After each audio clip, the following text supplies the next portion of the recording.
I realized this was a big opportunity. So when I prepared uh, very well. I knew all 3 hours of the, um, no, only knew two because they were still working on the Alamo. But I knew those two scripts, all the stuff. And we got out on location, and this was another interesting thing about Walt Disney. He sent us to a Cherokee Indian reservation in Cherokee, North Carolina. And there were just barely a payphone, or maybe there wasn't a payphone. Maybe you used the phone in the motel that we were staying in. Tiny little place. And we went out there with the film crew and in the mountains and on that Indian reservation, working with real Cherokee Indians who lived on the reservation. And we were running over. And finally Walt came with his wife Lily and two friends, another couple. And I was working with a fellow named Pat Hogan who played Red Stick in the film, the Indian chief. And we were fighting in this river. And so Walt watched a little while, and I have a picture out at the winery with Pat and myself with Walt and his guest. And I think he liked what he was seeing, and he didn't particularly mind that we were going over. He would prefer we could do it faster, but he wanted it right.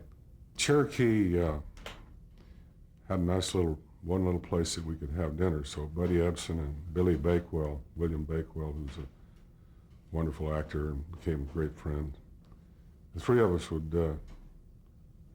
have dinner at night, but it was kind of a troubled time because the the director was really worried about what I was doing. And he was communicating with the studio that maybe they should maybe replace me.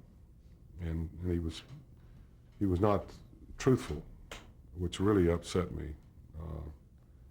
That was going on behind the scenes, and it made me so uncomfortable. At one point, I thought I would just leave, just walk on. But we kept on, and a few weeks later, we moved our location, and we moved over somewhere in Tennessee, and we went to see the Rushes. We had not seen any film. They'd all gone to the studio for 3 or 4 weeks. And so we finished looking at the Rushes, and we walked out of the theater, and the director, Norman Foster, stopped me and he said, "You're coming off," which made me feel good. And from then on, we just had physical challenges doing the show. But it began to feel very comfortable. And when we got to we moved right from the Frontiers stuff, wrestling the bear and doing those things, into the State House in Nashville, where we did the congressional scenes and so forth. And